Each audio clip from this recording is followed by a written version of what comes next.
So, again, Livia, thanks for calling. It's been a long time, and I'm really glad to see you again. Uh, the question that you're asking is actually a quite a typical question. The question that you're asking is that even though I know that anapanasati practice is beneficial for me when I practice it, still I'm reluctant to practice. Precisely. Yeah. Okay. Well, that's partly because it's something new. It's something that we haven't been doing, and that almost in all cases, people take on anapanasati practice, or let us just say meditation in general. The way that we take up every other new thing, and that is that we do it because we think that we're going to get some benefit out of it, and so we tell ourselves you ought to do it in order to get that benefit. But if we tell ourselves that we ought to do it and then we don't do it, what that means is that now we're storing anapanasati into the same memory systems that we stored all the other ought tos and shoulds. And it becomes just another should, just another ought to rebel from. This is Yeah. part of go ahead. No, I wasn't going to say anything. Okay. This is part of the reason why it's really a good idea for students to be around others who are practicing. When you live your life around people who don't practice anything at all, then it's easy to just go along, to get along, to do like everyone else. That this is part of the reason, but not all of the reason, why the Buddha invented the Sangha in the first place. And that how powerful it is that it really does have a lot to do with our collection of friends. Who we choose as our friends influences us much more than we would think. Yeah. And so it depends upon what your friends and other people are doing. And if you're around a bunch of people who talk about anapanasati and are practicing it often, then it will be easier for the individual to start doing it. Yeah. I've got, as you know, I've got my dad, and that really helps. We talk about it a lot. It Mm-hmm. really helps. And I've got another friend as well that has actually started calling you, Ben, Ben. I don't know if you, yeah. yes, Um, got some friends. yeah. So I'm going to start talking to him more. But that's another thing actually. I have noticed the last few weeks I've started to uh, drift more from some friends. I think there's just not so much to connect over anymore. Mm-hmm. Um, and I'm spending, so obviously with the lockdown and everything, most of my kind of social life is on my phone. So I have to Skype people and everything. And I'm not great over Skype, to be honest. I'm much better face to face. And so I think that's also the resistance to phoning people. But I'm finding I'm much more kind of, I leave my phone alone and I just talk to dad and a couple of other friends, and that's obviously my mom and family and stuff, and that's pretty much it. And that I'm feeling more satisfied with that rather than trying to have lots of friends. I just want kind of a few that really A connect few with that me. are very connected and very Yeah, beneficial and wholesome for yeah, your practice, exactly. and also that you become beneficial and wholesome for their lives also. Yeah, Okay. So, this has been a way of uh, organizing. What you were mentioning actually is a very important part, is that the friends that we collect around ourselves actually change and grow over time as the individual changes and grows over time. So if someone gets very interested in psychology and his old friends are not interested at all, then he will leave his old friends and find new friends that are associated with psychology. The place where that seems to be most obvious is in AA, within alcoholism. That when someone who is an alcoholic really wants to get out of the alcohol, the best thing and the most important thing for him to do is stop associating with the drunks that he Yeah. used to associate with, because they're still in the alcohol, and he used to do some of his drinking because he was with them when they were drinking. Yeah. Okay, so this is something that happens quite naturally, that we gravitate away from old friends towards new ones as we're beginning to change in our mental personality. In other words, your personality is changing. Yeah. That's something a lot of people don't understand. They think that personality is personality, and once it's Yeah. there, it's there, but no, You're stuck with personality it. is definitely a moving target. This is actually a major teaching of the Buddha, that you can change. And that is those teachings of some religions are absolutely adamant about you can't do it. Mm. Okay? Unless you take Jesus as your Savior, thou shalt not be saved. In other words, you can't do it on your own. And everything about the teachings of the Buddha and psychology, and in fact, even working out, is a positive attitude. Yes, you can do it. You can do this on your own. You can figure out how to do it and then get it done. And so when you're associating around with people who don't think that they're up to the task of straightening out their own mind, then it's easy just to go along with them also. Yeah. Okay, so this is one point that we can make that's going to help you beneficially, if you recognize that if you associate with friends who are talking about Dhamma, then you're naturally going to be talking more about Dhamma than if you were with friends who don't have any association with the Dhamma. And also, in that same regard, is around friends. Those friends you can actually take what we would call inspiration from to practice. Yeah. That's exactly why you call me, is to get that inspiration to practice. And that's part of the job. That's, in fact, that's the job that cannot be done by a book. A book has very difficulty inspiring a student. The likelihood is Yeah. that the student is going to set the book on fire, and very unlikely the book is going to set the student on fire. Yeah, I've been noticing that because I don't have loads of books, but I do have quite a few, and I've always been quite a booky person. And I think it can help you to a certain point, and it's good as a reference sometimes to remind you. But I think without having a teacher kind of in real time, where it happens more naturally and organically, kind of unfolds from where you are, and it's a bit Okay. more creative almost. It's Well, not just like chapter 1, chapter 2 kind of thing. mm-hmm. I think it's let's a lot more beneficial. Yeah.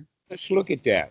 When you're talking about it's a natural progression, basically what we're getting at is that the old way of doing things was a habit, and that the if we continue to do that habit, it gets more entrenched, and so the likelihood of us doing that habit over and over again. Let us say that you do something 10,000 times.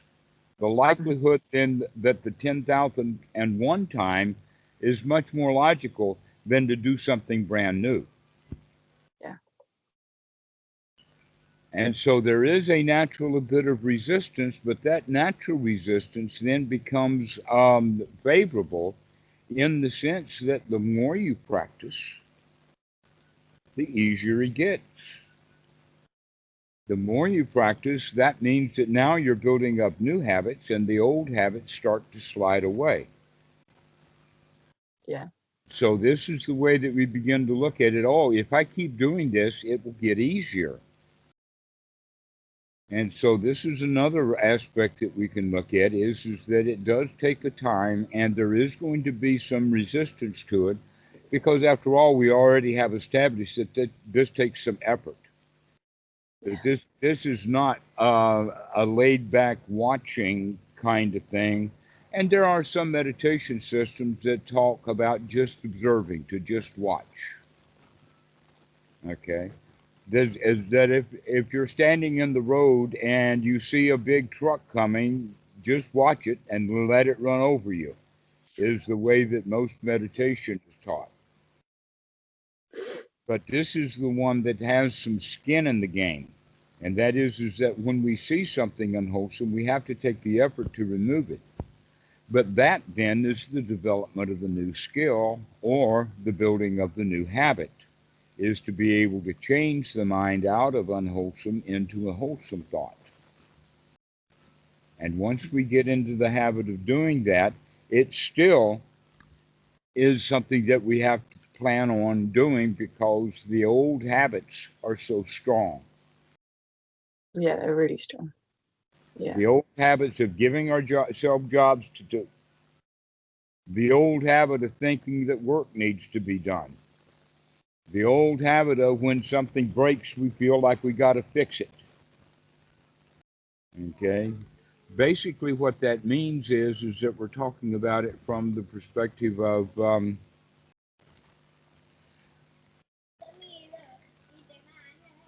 excuse me, we've got No problem. activities out here. Uh,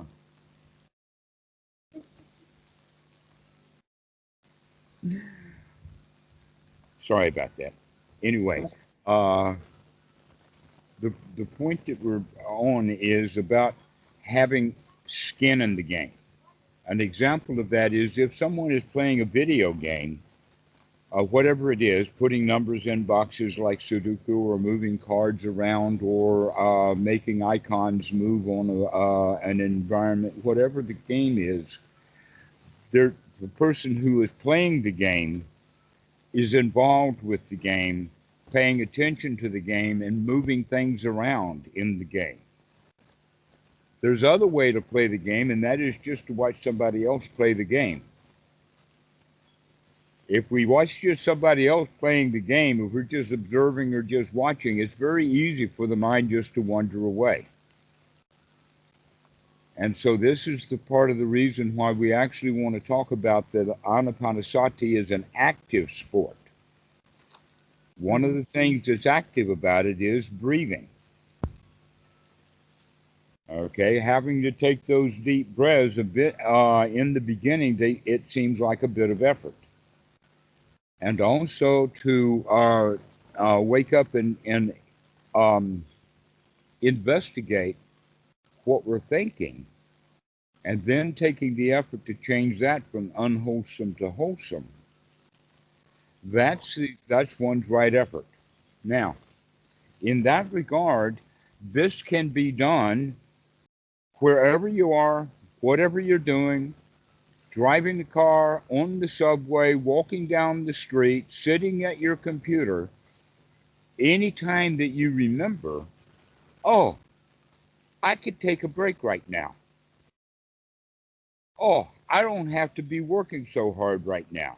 Oh, I can take a break. And I can get myself into a state of joy. Another way of talking about it is that there's work to do, like an answering of an email or something that needs to be done, and we don't want to do it. Yeah. We don't want to look at that email. We don't want to think about it. We don't want to answer it. In the practice of Anapanasati, the right thing to say is, okay, if I don't want to do it, then let's not do it. Let's not follow that instinctual behavior of you've got to do it. Go do it, whether you like doing it or not. The job of that email is far more important than how you feel about it. And we're turning that right upside down by saying how I feel right now is more important right now than that email right now. And so I can, in fact, say, wait a minute, I don't want to do that email right now. Let me take a breath and relax and cool off and not think about that email and think about being joyful and happy for a moment. Yeah. That we can do anytime. That only takes about maybe a minute. A 1 minute meditation often a day is a much better meditation than say, oh, I've got to go sit for 30 minutes. Yeah. Okay. And so this is a new frame of reference about the practice is that as soon as you remember it, instead of saying, oh, I should meditate, which is that critical thinking again, we could immediately start to nurture. Immediately start to nurture. Oh, wow, yes, that's right. I can take a deep breath. I can, in fact, just enjoy this moment. Right. Yeah. And so this means that we're actually, in a way, incorporating Anapanasati into life rather than trying to separate it out and say, over there on the cushion and on the floor is Anapanasati. And here I am, my poor miserable me is too miserable to even go over there. Well, you don't have to go over there. There's no place to go. Just sit and enjoy yourself, take a deep breath, and be happy for the moment. And that's what we need to practice over and over again till we get that skill going. And it's a number of little skills. The skill to remember that you can be happy right now. Yeah. But instead, we have the skill to remember that you should meditate. Right. Yeah. No, I see the distinction. Yeah. And it's subtle. So if you're not kind of quick, you don't even notice. Mm-hmm. You That's think why we want to like, practice, yeah, so we can yeah. pick that up, catch that.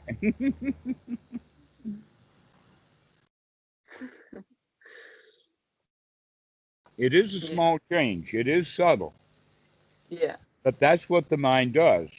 It's very subtle, the distinction between critical thinking, you want to meditate, and nurturing thinking. Wow, this is nice. This is meditation. Yeah. I see. Yeah. Mm. But in that regard, we have to remember not to meditate, but remember to not be critical, to be nurturing. But what you're doing is, in fact, exactly what everybody does. The first thing we do with meditation is we put it on the to-do list. We put it on Yeah. jobs to do, work that has to be done. And it also has the promise, if you would meditate, you'll get some value out of it someday.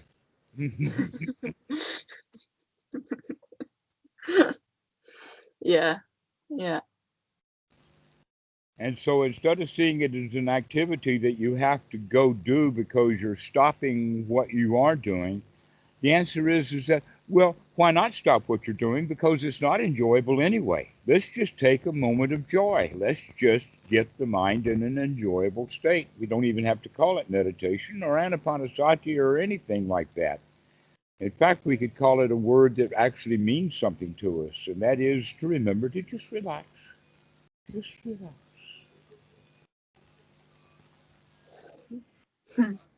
Just to take it easy. Bhikkhu Buddhadasa talks about that in the sense of, he calls it a little nirvana. A lot of people have the idea that in Buddhism that nibbana or nirvana is something way, way off, very, very distant, an ultimate kind of goal. That the Yeah. original word nibbana only meant to cool off. Well, now, Oh, when you take a pie out of the oven, let's say an apple pie, a cobbler, or even a pizza pie, and you pull it out of the oven, it's too hot to eat. If you bite right into that pizza pie, you're going to burn your mouth. But it doesn't take long for it to get down to a temperature where we can tolerate it. In fact, some of the warmth we like, but we don't like it really, really hot. Okay, so we actually let the pizza nibbana. Huh. Okay, the other way that that word was used was in the word like domestication of animals. All That, right. but when Lucky and Pumpui are out in the yard barking, they're wild. Out there, yak, yak, yak, yak, who are you? You don't belong in my territory, and all of that kind of stuff. But right now, they're in Nibbana. They're just laying here on the floor, just enjoying their life. Yeah. So if the dog can Nibbana, you can too. Just stop yakking about stuff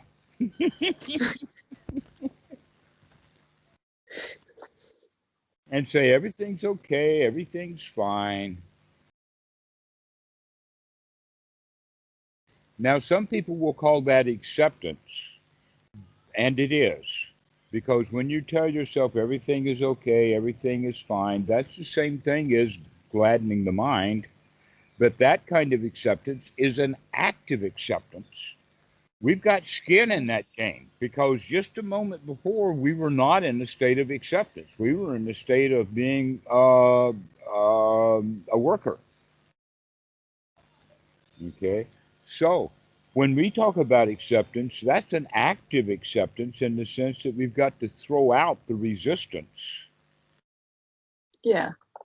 Yeah. being joyful in this present moment. And now we can accept things because we're really joyful. Hmm. So this is an active kind of acceptance because we actually have to throw the unwholesome thoughts out and have wholesome, nurturing, accepting thoughts to come in. And you can do that. All you have to do is just remember. Yeah. And there's many, many different little things that we can do to help us remember. One of the things is about the breathing.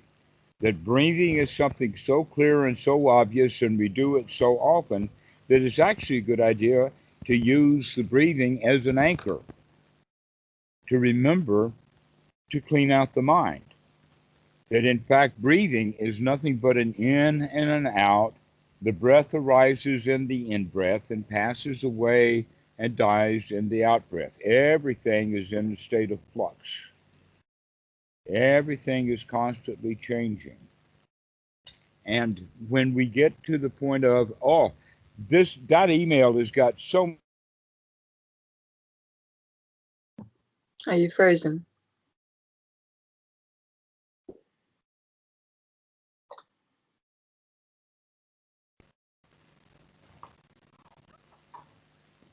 Oh, you're back now. Every little word of that email is just another little word, and it goes up and down and up and down and up and down. That the email.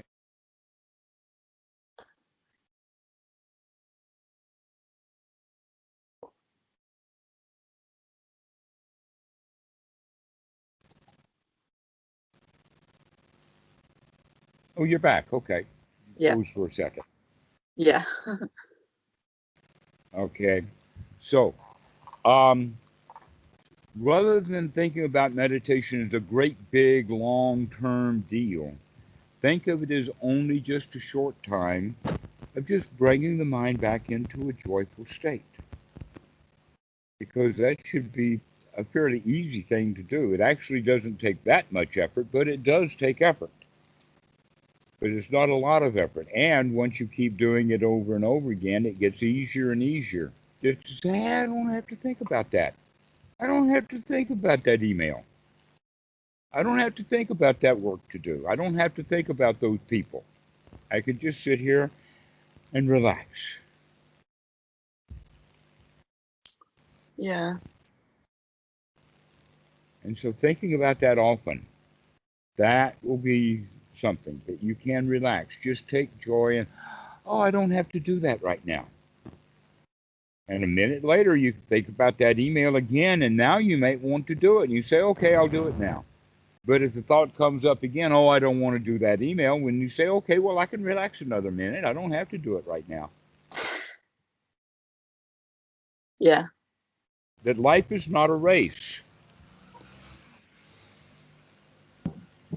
Your whole life is not a competition. It's not a racetrack. We don't have to be up and running all the time.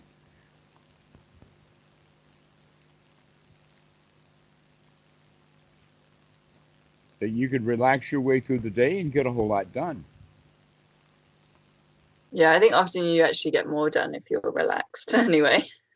Mm-hmm. You got a lot Some more done people and do. you're enjoying it. So Uh-huh. it's good And all around. actively enjoy doing what you're doing. Exactly. And how we do that is by getting ourselves into a state of enjoyment. If you hate a job and keep doing it, you'll just get good at the job, but you'll also get very good at hating it. Yeah. If you get into the state of really enjoying something and continue to practice being in a state of enjoyment, now you can go do a job that's not so enjoyable, but you can enjoy it anyway. And now you can become very good at being both joyful and being good at the job. Yeah.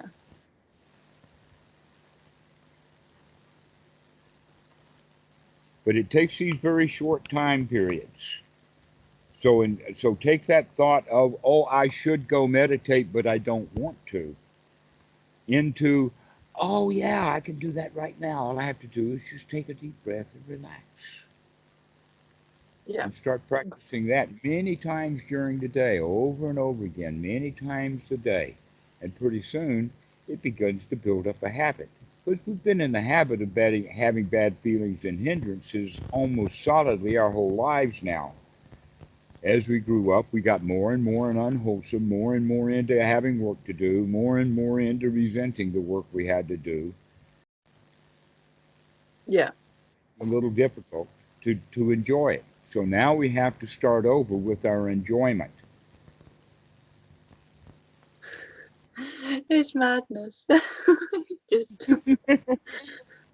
I have been like looking back a bit lately and kind of looking at especially my academic education and what I'm doing now, and it's just kind of funny because I feel like I'm undoing everything that I was building up for now. And it just feels like, I mean, not a waste of time, but it was empty compared to this kind of stuff. You know, if I could have learnt this all those years ago, it just would have been so different. Right, I know. It's unbelievable. And I love learning, and I love learning how things work and learning about how just anything really. I'm interested in everything, but the way the academic system wanted me to learn, I hated it. It just didn't work for me.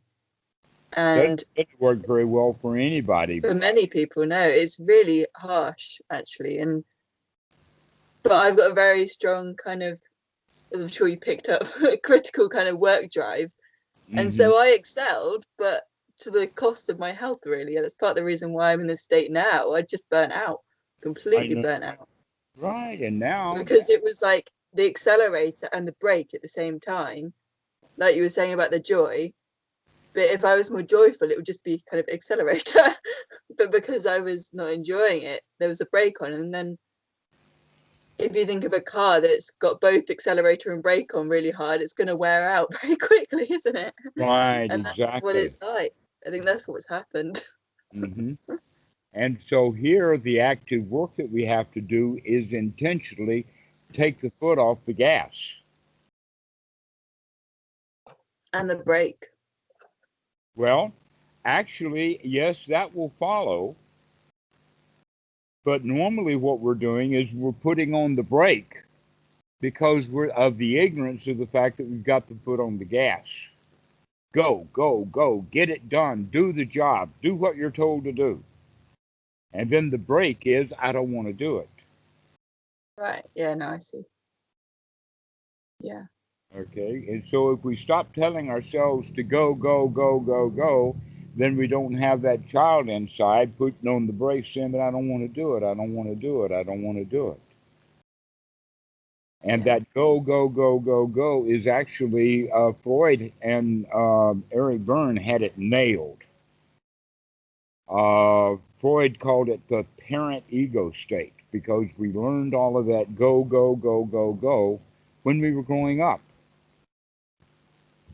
And so now that go, go, go, go, go is still there, but we don't need so much of it. Allow your No. life to become easy so that you don't have to put the brakes on because you've got too much go, go, go, go, go. You can just sort of let the foot off the gas. Right. Yeah. Yeah. I see what you mean. That's the right effort to change those critical thoughts, go, go, go, go, go, into the nurturing thoughts. Everything's okay. Everything's fine. Things are Yeah. nice now. This is a nice moment. What a nice breath this is. Mm. So take the brakes off because we don't need to. We need to actually stop putting the gas on. This critical thinking, you've gotten yourself into a critical mindset of trying to fix problems, and so you've become nothing but a problem solving machine. Yeah. A lot of people, that's what we become. We become a problem solving machine. And then when we don't have any problems to solve, that becomes a big problem because my identity is I'm a problem solving machine. Yeah. And so Yeah. we looking for problems. And when we find a problem, now we've got a problem to solve. Yeah. Because so many people are like it, like we were saying earlier, you're surrounded by those people, and so then you're just constantly getting this feedback that that's how you're meant to be, and that's a good way to be, and so you do it more, and then the habit gets stronger, and yeah, Mhm. as it Exactly. goes on. But when you begin to talk to me and to your dad and to Ben and others like that, you guys can talk yourselves into, hey, it's okay to be joyful rather than Yeah. busy. Yeah. And so now I can see what the resistance that you were talking about is because you put meditation as just more of the go, go, go, go, go. Yeah, I think I had. Yeah. And it was so subtle. It's kind of, yeah.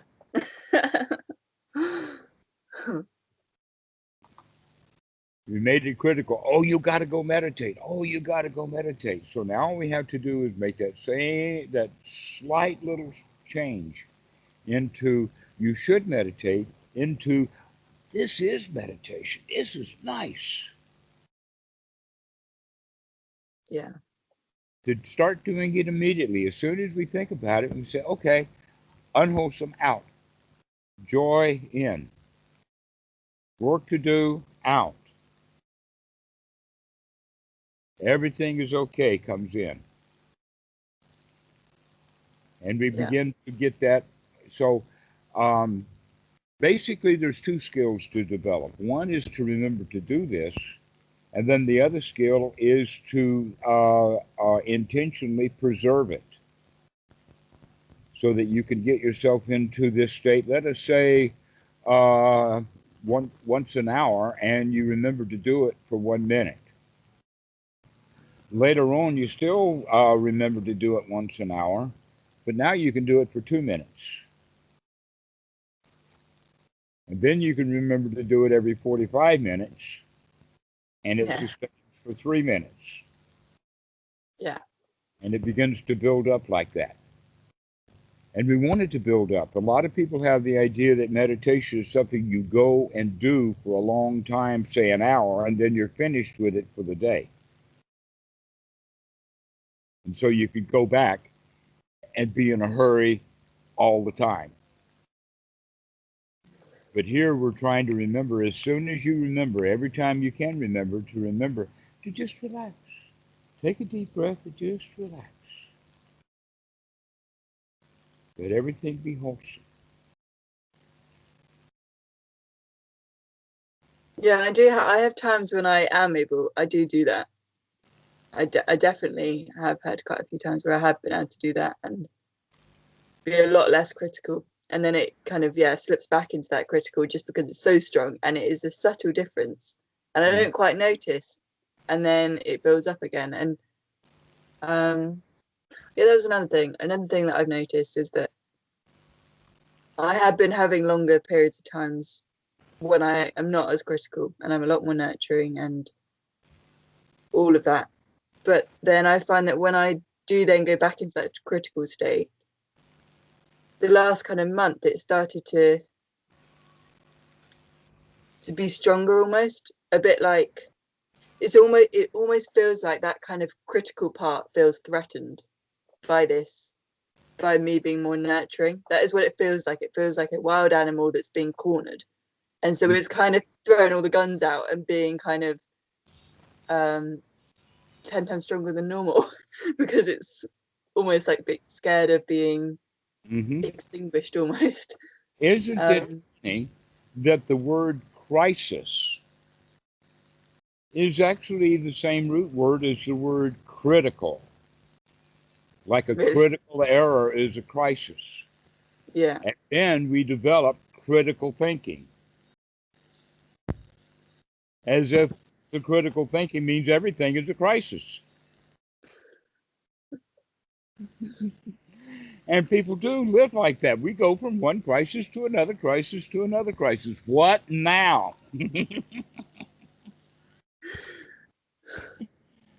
It seems like there's a never end to all of the misery and suffering that we have. Well, yes, when we have critical thinking, everything's a crisis. Yeah. Yeah. And when we have nurturing thoughts, then everything's okay. And this really is a major attitude shift. Yeah. Because everything's a crisis means I'm a victim to that crisis. And when everything is okay and everything is fine, now we feel like that we're kind of on top of the situation, that we got a handle on it. It's not a crisis. This is easy. Yeah. This is fine. So Yeah.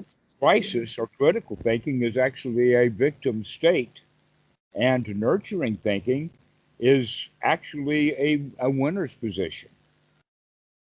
Yeah. That we become the caregiver instead of the crisis manager. Yeah.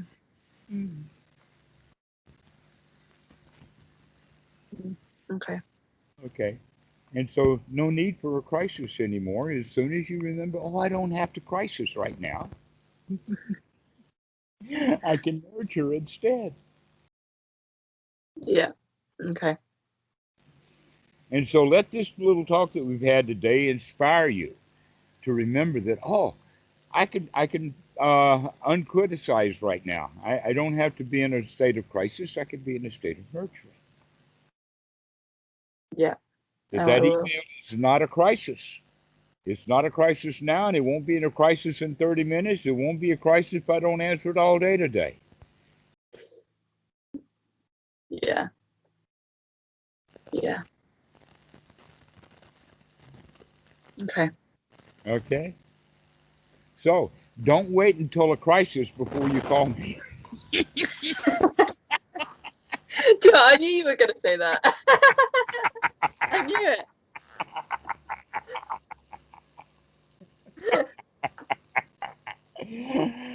Okay, Olivia. Well, we'll see you soon. You call back. You've got it now. You've got what you need. Yeah. All right. Okay. No, thank you for this. Yeah. See you soon. See you soon. Call back soon. I will. Bye. Bye bye.